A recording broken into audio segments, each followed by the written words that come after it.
We're live. Okay, we're live, baby. All right. Okay. Let's do it. Hello, everybody. My name is Marcus. You might know me from theeconplayground.com. You might know me from the streets of Howardtown. You might know me from the campus of George Mason. You might know me from, I don't know. You might be my family, which is probably good. They're probably going to listen to this. They're probably going to be the only people listening to this. What up, Mr. Sheriff? What up? What up, Miriam? Yes, what up, Mr. Sheriff? Those are my family members named. I'm just saying what's up. Yeah, what's up? And yes, so this is the first episode of the Econ Playground podcast. This is the pilot. We're just having fun testing it out. If you are a longtime fan, which I have maybe 3 of, maybe 4 of, you will remember that the first post ever on this website titled Disclaimer, which, it'll be linked in the description. How about that? It'll be linked in the description. Well, I mentioned that a year after the posting of that article, I was going to revisit the website and talk about, how it had gone, what I thought we had accomplished, what if it was going to be worth it to continue. So, so that's going to be this right here. So this is doubling as the revisit the Econ Playground little escapade, and just a little time that we can see what it would be like to talk in a podcast format. I just want to say, before I continue, I should introduce my guest, Gabe Klee, longtime friend. Hello, everyone. Thank you, Marcus. Yes, Gabe, tell us a little bit about yourself. Yeah, you might know me from say the streets of Howardtown, which I romp with Marcus. You may know me from LinkedIn. I have one. If you're ever looking through LinkedIn, you scroll through a couple million profiles, I probably will show up. You may know me from my stint in the in the Cornell intramural volleyball.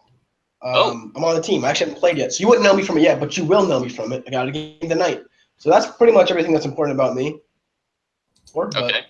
Yeah. I'll have to come back on the show to give you an update on that part, Yeah. Other than that, there's nothing else to know. Gabe himself is not specializing in economics, but he did take AP Macro with me junior year of high school with Dr. Riley. And so, it's something we enjoy talking about, but I thought I'd invite a longtime friend on for this first episode. I did actually promise another friend. I did promise another friend that I would have them on as the first guest, but I forgot about that. So sorry, Kate. But you can be on you can be on as many times as you want after this. Okay. Maybe we can put clips of her talking. We just put it in here, Maybe we could. Maybe we'll just have. I could have a dedicated. Probably give a speech at some point. Just put clips of any of her speeches in here. That should be good. We could put a shrine to Kate on the website. Word. How about the thumbnail of this podcast is just Kate? Yeah, that's a good one. Okay, perfect. So at a glance, the website has had 18 total posts. I've done 18 total posts, and interestingly enough, 18 total comments. There were a few spam comments. I did delete those, but 18 posts, 18 total comments. Keep it pure. Yeah. Good and comments. then I have two side pages. I have 2 side pages that not that many people have visited, I don't think, but I guess I'd take the opportunity to advertise those right now. One of them is a page. I didn't know about them. You can find them on the sidebar on the website. One of them is a list of quotes, just some good quotes that I found that I find interesting. Nothing like a good quote. Nothing like it. Yeah. And, it looks like we have 2,000, the Akismet software, that's my anti-virus software, I guess, found 2,934 malicious login attempts to this website. Yes. So apparently 2,934 times people tried to log into this website and they failed. Wow. So that's security. I'm you have a proud very coveted website by hackers. Yeah. That's excellent. Yeah. So, apparently my about page is still in a draft since what do you mean? September 1st of last year. I never made it. I never finished writing the about page. No. Yeah, but interesting. I have a contact us page, more like a contact me page. But we have a contact us page, and I have another page called solid quotes in no particular order. See, 2 pages of just quotes. Is one ordered? No, one is just solid quotes that I found in no particular order. But is the other one in order? That's what I'm asking. No, there's no is it other in one. Order? There's no other. Just like one, It's just contact us and solid quotes in no particular order. Nice. Yeah. I'll just read off. I'll read off. There's only how many? There's like 6 on here. Oh, I'll read off. How about this one? A game is going on. The best one. What? Give me the best one. Let me hear it. All right. How about this one? This is Hayek. All right. This is a very strong one. This I think I read this. I think I saw this in the beginning of the of Don Lavoie's Rivalry and Central Planning. I believe it's right in the front of that book. Okay. It's right in front of the. It's either right in the front of that or in the front of another book. I've never had that book. Yeah, okay. It's in the front of another book, but it's okay. In the study of society, exclusive concentration on a specialty has a peculiarly baneful effect. It will not merely prevent us from being attractive company or good citizens, but may impair our competence in our proper field. The physicist who is only a physicist can still be a first-class physicist and a most valuable member of society, but nobody can be a great economist who is only an economist, and I am even tempted to add that the economist who is only an economist is likely to become a nuisance, if not a positive danger. And that's some pretty strong stuff right there. That is some pretty funny authentic. Too. That is some pretty authentic Hayek Why stuff. was he roasting himself? Did he even do anything besides being an economist? Yeah, he was. Was he just an economist? You could call him a philosopher as well. Social philosopher. Okay. So, yeah. Really putting the roast on all the economists there. I like that. Yeah, like I mentioned this in my article on Deirdre McCloskey's book, but she has this line that's along. It's along the same sentiment where she says like, a lot of economists like use the excuse like, oh, I don't need to read other disciplines because as an economist I know that specialization is the way to go, right? But then Deirdre says, right. Hold on, you forgot about you. Specialization is good. I'm not denying you there, right? But you forgot the other side of the coin. I'll do that. You specialize and then you trade with other people. If you're a farmer, you don't sit on wheat all day. You sell the wheat and you buy other stuff. That's the whole point. But by being an economist, isn't that specialization? So you're specializing in knowing about the economy, knowing about trends, knowing about how it works. Do you really need about other things though?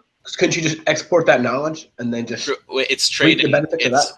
To construct yourself as a good human as well as a good economist, you need to specialize. You need to trade. Yeah, obviously you're going to sell your services as an economist for money and food and various things like that.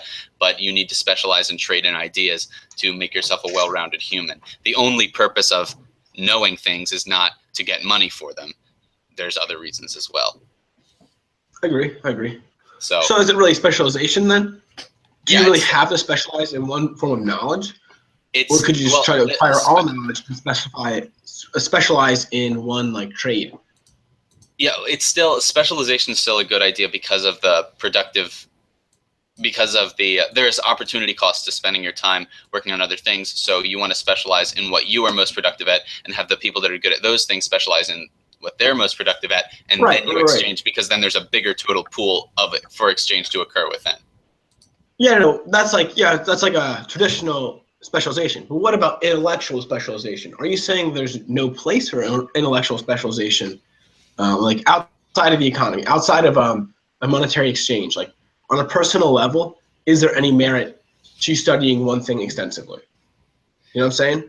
No, yeah, there's absolutely merit to it, but if you do it and then sell your services as that in that specialization and then go home and then never talk to anyone else, then Hayek's point is that your ideas are likely to be woefully uninformed of their context, their greater context. He says it depends on your discipline, of course, but economics doesn't work very well as a base philosophy of how to run society. That's maybe that's what you would say like utilitarians think like, like at the base, all we need to know is what people's utility functions are, and then we maximize them and we can go home, right? But there can easily be more to the equation than that. I don't want to call it equation. More to the problem than just maximizing utility functions or maximizing. But if you're an economist, you don't need that other information. You could have someone else who specializes in compiling information, and as an economist, you just input all of the knowledge you have and all of the talents you have, right? Which is this definition of specialization, all the intellectual you put in this intellectual pool that one person is sorting through, and they take other ideas from philosophers, other ideas from just government officials who just like see things, other ideas from, I don't know, religions or just people, and they compile them. So does the economist even need to know about other things? Even if maybe they have a world view, if they can give accurate information in their field, or in this like accurate information in the context of, isn't that still valuable? Isn't that still worthwhile? Oh, I guess to hear what you're saying, as long as all their economic statements are true statements, there's no problem here. Yeah. Because if they're inputting on solely economic things, like maybe they're asked like this hypothetical compiler person, just ask them questions that they develop based off all this information coming in, like, oh, in this situation, how does this respond economically? And they take that and they ask social people, how do people respond to this kind of economic climate? And they do all that. Does that economist, I think I keep messing up the word economist. Anyway, does that economist, is that a fulfilling purpose in society? Even if they don't have their outside information, they're just that pure economist. Well, I'd say, and I think what Hayek would say is that economics isn't a self-standing discipline. It stands on other disciplines. Okay. It stands on an understanding of philosophy, an understanding of what the social goals of economics are, and the way that. So it's irrational. It's what? Is it irrational to assume that there is an economist that could exist in that state of not really having any outside knowledge, but being able to be a competent? Is that just like something that's not like? I wouldn't call it irrational. I'd call it impossible. Impossible. Okay. Cool. Yeah. Or if you think it's possible, then you're denying something, or you're missing something Sure. about what it means to think with economics and what the whole point is. Okay. Yeah. Good. That was just all from just reading one quote. So yeah, check out that page, Solid Quotes in No Particular Order. You could have interesting conversations. Looks like it says it has 210 hits, which, you know what? There comes the ad revenue. Oh, baby. But a weird thing is, I have two different programs on my website that tell me like what I've like how many hits I've had on pages and stuff, and they give me completely different numbers. So so one of them like cycles out those 2,958 attempted logins, and one of them doesn't. I think that's how it works. But the one that I trust more is the WordPress stats, the stats that WordPress gives to me. So and the if anybody was interested, the most viewed post of all time was my review of Bertrand Russell's History of Western Philosophy. And how many hits did you get there? It was like 300, 400 some. No, maybe how much? Okay. I'll look. Yeah, and I think it's because I posted that on the r/philosophy subreddit, and it got a ton of upvotes. It got like 90, 100 upvotes. And actually, that was one of the first pages that I put an ad on. I put an ad for buying the same exact book on Amazon. But then what happened was somebody actually went through and bought it. So I was going to get 50 cents from that. But then the way that Amazon works is the first time you make a sale, they go to your website and check like who you are, right? Because anybody can sign up and put the ads up. But the first time you make an actual sale, they have a real person check. They checked. And apparently I had another post where I was saying like a bunch of books that I ordered from Amazon, and they and I put the Amazon logo on that page, just like because I had no other picture to put, and they were like, "Excuse me, you're using our copyrighted material. We're going to shut down your ad revenue." And so I lost 50 cents. That's bogus. That's bogus. I had to reapply for the program, which is a shame. All right. So my question for you now: we're talking about hits. We're talking about money. We're talking about ads. How do you value your website? What I mean by that is, what gives you like. What part of this gives you satisfaction and satisfaction, I guess. Well, or value in your terms of value.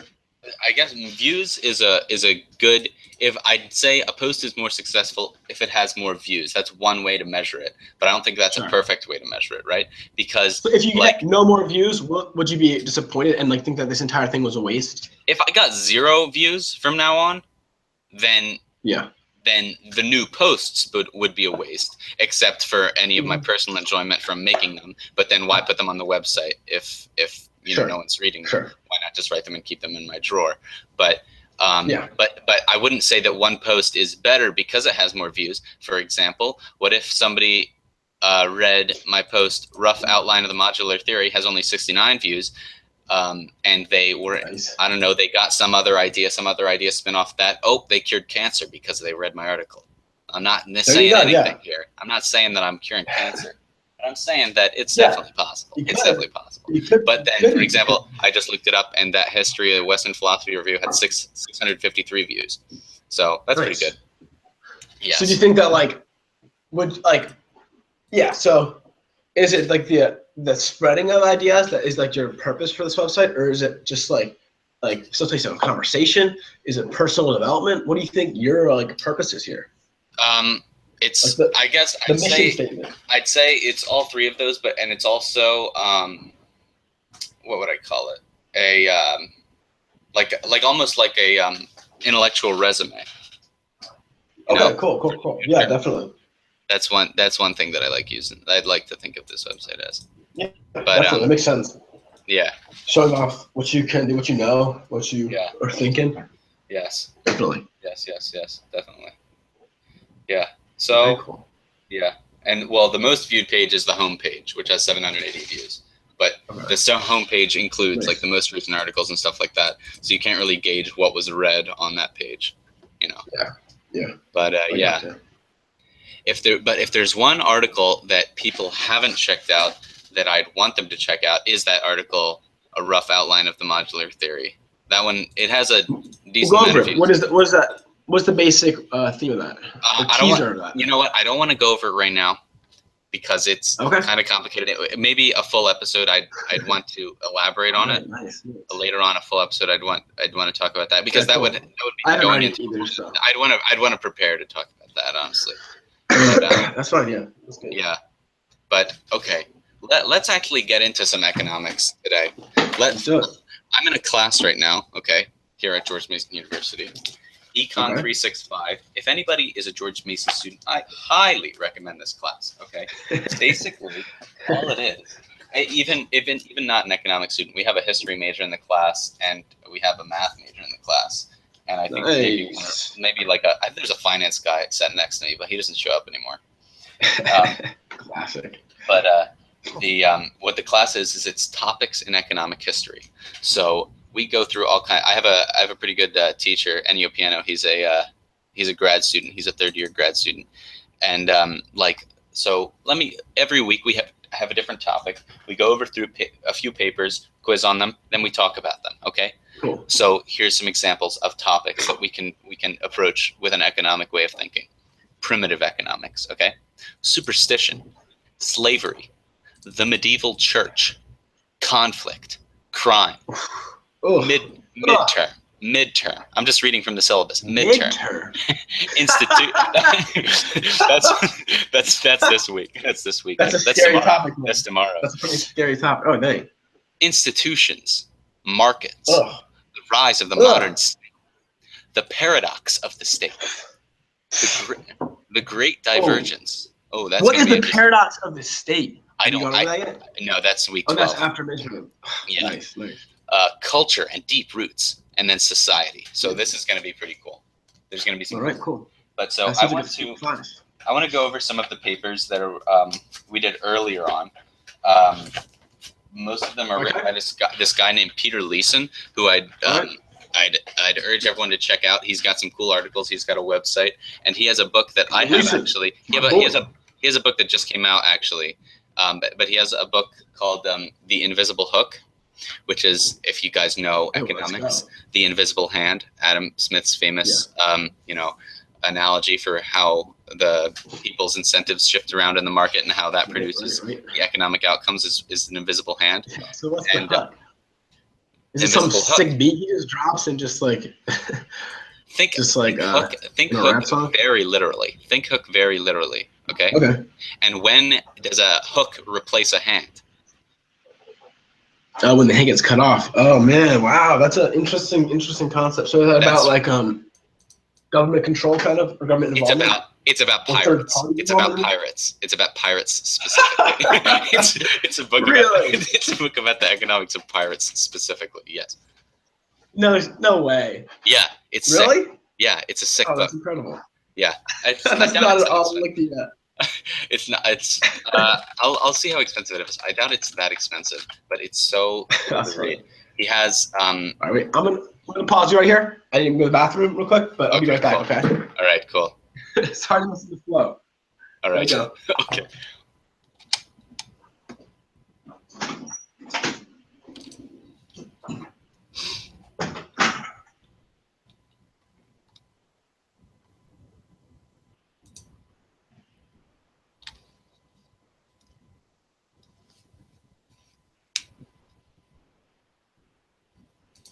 So is anybody listening live? No one's listening live. Well, we're gonna have to wait around a little bit as Gabe goes to the bathroom. Hopefully he should not take too long. But yeah. My roommate's in here, he's asleep. I think. Yeah, he has his headphones on. He's lying in bed, he has his headphones on. So I don't know if that means he's asleep. I don't know if that means he's dead. Maybe he's in a trance. Maybe he's in some sort of deep coma. Maybe, yeah. Interesting stuff. Yes. So the Invisible Hook looks like it's you can get a hardcover copy for $2.78 on Amazon plus shipping, I'm sure. So is this him coming? We're back, baby. All right, we're back. We're back. We're back. Can you hear me? I can hear you. Okay, cool. Yeah, so cool. The Invisible Hook, The Hidden Economics of Pirates, it's running for $2.78 used on Amazon right now. Hardcover copy. If anybody wants to pick one up, plus shipping, of course. This show is turning into like an advertisement for various economist books. That's no problem with me. That is no problem with me. Anyway, it's all unpaid. You're not getting any money from this. Hey, I'm just a nice guy, all right? Ironically, this podcast is not economically sustainable. That's not the point. That's not the point. I know. Oh, you can get an audiobook. I didn't know there was an audiobook version. You can get an audiobook. I actually dig audiobooks. What if he did it in like a pirate voice the whole time? The whole book. I cannot imagine what the economics of pirates are, and I think it's clearly written above. Well, each chapter is different. Each chapter is different. So let me pull out the book right now from my backpack. I actually have. I have to read it chapter for the midterm. That's pretty cool that he does pirates, because there's definitely a good example of how like economics doesn't follow this like standard economic theory, because like I don't know, not many functions or whatever have like variables for corruption and like looting and just like stealing.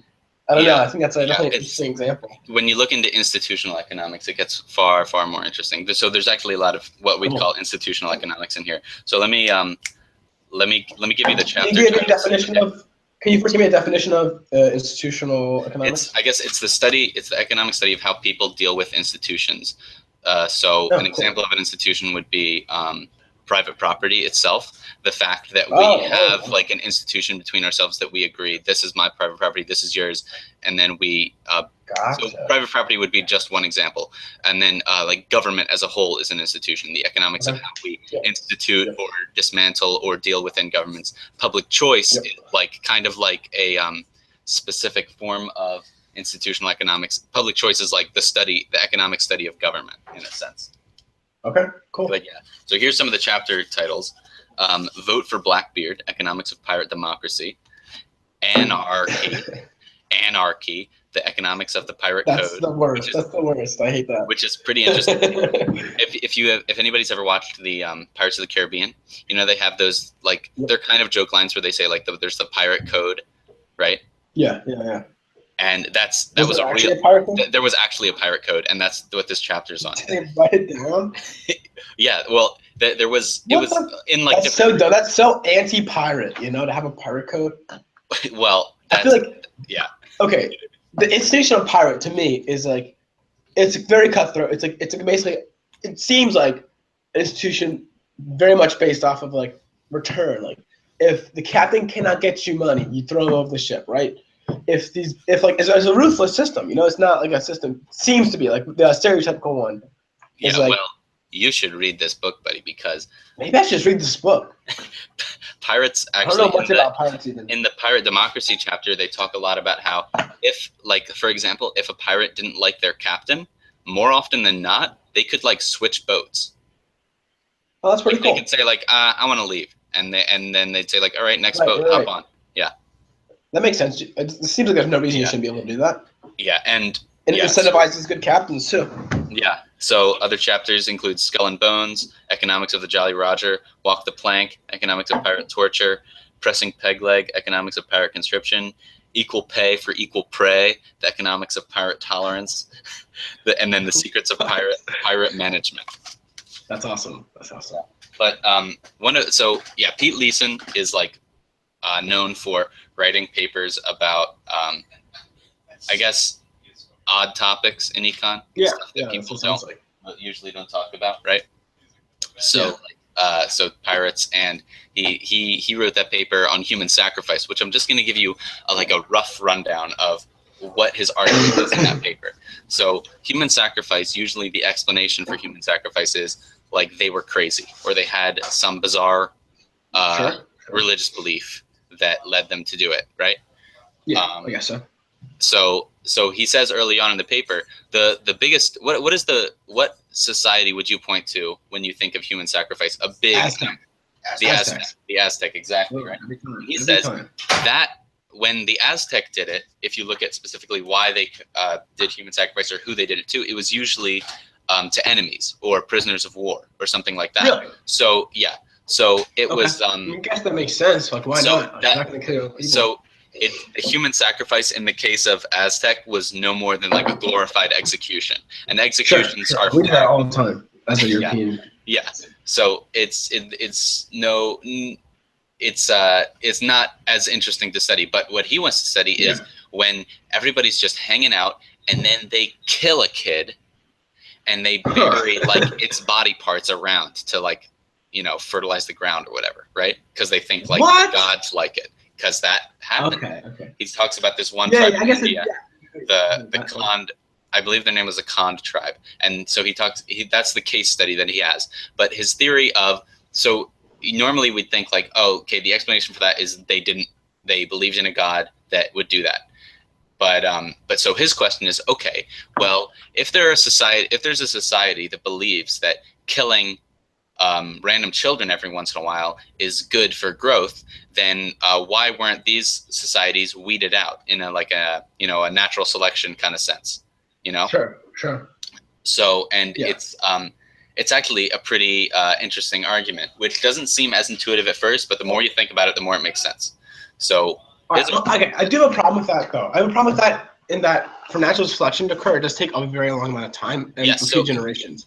Yeah, so the factors than just killing one kid every so often, Well, they could be good at other things. This is societies that do it like yearly or monthly, or this is societies that regularly do this practice, right? So you're saying monthly? They do this monthly? Or even more often. They do it often. They do it often enough. I think usually it's. Also, do you have any idea of what percent of the population it was? Like, how many people were you sacrificed one kid for? Maybe a few hundred or something total. Okay. So, this is his argument of why they would do that, or why that became not just why would they survive, but why did it become popular? Sure. Okay. So, his argument is that there was intertribal raiding, okay, and stuff across time, across pretty much in any geography. You'll know that there was intertribal raiding at some point or another, right? Yep. So, if you were a raiding tribe, or if you were a group of raiders, who do you want to attack? The people with the most stuff to steal, right? Sure. Okay. Oh, also compared to their strength. You got to compare it to their strength. Yeah, compared to their strength, of course. But But one of the factors at the I very least understand. is amount of stuff to steal. Obviously, there are other factors of choosing who to attack, but that's one of the prime stuff. How much stuff can we steal? Yes. So, when they would do these sacrifices, they would usually have big parties, like multiple day parties that they would just spend all their efforts and all their resources buying things. The tribe would usually buy. Actually, the tribe would usually buy the boy or the young child to be sacrificed from another tribe for a lot of money. Interesting. For a lot of resources. So what? So if and when you, so what it is it's like a public declaration of wealth destruction. It's a public declaration of saying we've put ourselves, we've made ourselves a smaller target, in a sense. We haven't destroyed so much wealth that we're not that we don't have anything to survive off of, obviously, but we've destroyed a degree of wealth to at least make it dubious how much we actually own. Okay. So that people that are thinking about invading us don't, or they choose someone else. Basically, what it is it's a muddling of how much we have. It's a muddling of other people's view of how much we have. And so, but like, but you're like a lot of some raiders. Like, I'm pretty sure if you disagree, but a lot of raiders would go to take people too. Like, that's a valuable asset to take to sell, like humans. Or like just like, I mean, people are pretty shitty, you know? Like, so I don't know if it's just like by destroying wealth, maybe you're also limiting how many weapons you can purchase, or I don't know, like how much you could bribe. I don't know. It doesn't feel like it just feels like a counterintuitive survival tactic. Let me think about that. Well, that on your point about taking people, we're talking about very primitive societies here. So slavery would be very costly to undergo, to maintain a slave would be and very, very hard. It would take up more resources than the slave is worth, probably. And so when I first read this argument, I was dubious of it as well, but the way that he describes, at least in this specific tribe, it made perfect sense, because all they know about the tribe, the tribe was discovered in the 1860s by the British imperialists, right? And they had they tried to convince them to stop doing human sacrifice. They said, we'll give you this stuff, and they kept saying, no, we're going to keep doing it because we need to appease our god. But the thing that finally tipped it is when the British offered security. They said, okay, we'll give you security, and then you stop, and then they said, okay. Okay, interesting. So at the very least, it makes a lot of sense in this tribe. And another thing to point out is that this benefit of that institution, they don't have to be conscious of it. They could have initially decided to start doing stuff that way because they did actually believe in that God, that God was offering them gifts in that way. But the reason that it lasted as an institution for so long, and the reason that tribes that had it didn't die out or were able to last over a long period of time and keep that cultural tradition alive, is because the tribes that adopted that behavior muddled what their value as a raiding target was to raiding tribes. So that's the difference there, I guess. So I still don't know if I agree with that. Yeah, I don't know if I agree with it either. But it's an interesting way of looking at a topic that people don't talk about in economics, which is human sacrifice. Not that it's like a pressing issue, but yeah, definitely. And I think that for almost any action that happens in like the economy or just like in the world, there is like an economic benefit somewhere and in some way. Like anything anyone does, it's either to satisfy some just like want or desire, or like for some like gain of some kind. There's not many things that are just like that are destructive to everyone. Maybe they're destructive to most people, but it's not everyone, you know? Yeah. So I don't know. It's like, sure, there's gain for some people, but like, was that truly advantageous for society? I don't think so. So maybe they satisfied like that piece of humanity that's like scared, so they gave us some security, which I'm sure is helpful for just like a mental state of a population. But I don't know. I don't know if I can. I don't know if I can get behind that. That idea of rating. I mean, and of course it's it could not. be true. It's not an exclusive Of course theory it could be either. true. It's not an exclusive theory. There are many other reasons that human sacrifice could have survived, but that's Okay. from looking at the. It's interesting. It is interesting. Yeah. From looking at the Khan tribe, that's one possibility that you think. Like in a real life example would be something like my teacher gave the example of his grandfather in Italy who owned I think, I don't know, it was air conditioning or something like that. When he was one of the first people to be successful in a certain industry in his town in Italy, and he was able to get a lot of money because of it. He had a nice car, and he drove around the car for a few months, but then he decided to not drive around the car anymore and put it in his garage because he was basically advertising, I have a lot of money, come steal it, in a sense. Oh, okay. You know? Yeah, I guess that idea does make sense. Yeah. Yeah. Like something that you don't want to advertise. Yeah. Yeah. But at the same time, in other senses, you do. Like, in some contexts, you want to advertise that I have a ton of wealth, and then that can translate to gain. Like, yes, but only fake money for a while. Only when private property rights are held strong. Right. Only when you know that your property is going to be protected. When you have security. Yes. In small town Italy, back in the 70s, maybe not as much as in New York City, in the heart of Manhattan, where Donald Trump lives. Yep. Yeah. Which he lives in Manhattan, right? I don't know. He lives in the White House. He lives like everywhere. Yeah, he sucks. He's a true cosmopolitan. Yeah. Yes. Okay. Yeah, definitely. So that was interesting. That's an interesting idea, though. I like that. Yes. I'm thinking outside the box, which is cool. Yeah. So that is the kind of conversation that I want to have with various people. I think in the future, I also want to have like people come on and they bring me their ideas. In this case, it was more just me bringing up something with Gabe, and we talked about it in that context. But in the future, I want to have other people on. I'm thinking, so definitely Kate, who I mentioned. My friend Jackson is also into Econ. Maybe some people, some people I know here. I could definitely get them on. And yeah, so anybody that you want that wants to be on, shoot me a message. Anybody who wants to just talk about anything, if you want to spread the word about the econplayground.com. This, I don't know where I'll put this. I'll definitely, this will probably go on YouTube. It'll probably go on SoundCloud, and there'll be a link on the website. And I don't know I don't know how to get stuff like this up on iTunes or Google Play, or they don't have podcasts on Spotify, do they? They do, actually. I was just then maybe there too. Okay. Well, good stuff. Good stuff. Yeah, it was a lot of fun. Thanks for having me on here, man. This is yes. Great. I don't really do many podcasts. I'm gonna be honest. Yeah, I'm mostly an intramural volleyball guy. That's mostly my thing is intramural volleyball.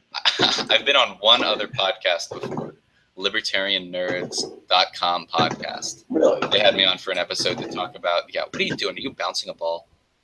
Actually, a water bottle, life water. Okay, don't do that. Don't do that. It's interrupting the podcast. It's interrupting. I don't know the if podcast. Was it interrupting or was it sparking this intense discussion we just had right there? I don't know. It's tomato. I have no idea. Okay. Tomato. Okay. Yes. So, yes. Hope this was good to listen to. I don't know. Maybe we'll add music or something in the future. Yeah. Check out the econplayground.com / podcasts. I don't know. No, that's not a page. Don't look at that. Check out the econplayground.com. Check out this book, The Invisible Hook, by Pete Check out me on Instagram at The Real Joe Coffee. Check out like on my pics. You're studying abroad in Israel right now? What's up? You're studying abroad in Israel right now? Yep, I'm in Tel Aviv or something. All right. What up? Follow me at The Real Joe Coffee. Okay. Well, yes. Hopefully this was successful. Hopefully people like this. Hopefully we'll do it again. I'm going to try and do it weekly. if I Word. can, because these are easier to produce, honestly, than articles. So Yeah. And they're more fun. Sure. So I will talk to you guys later. See ya. Oh, here we go. See ya on the swing set. That's what my catchphrase is going to be.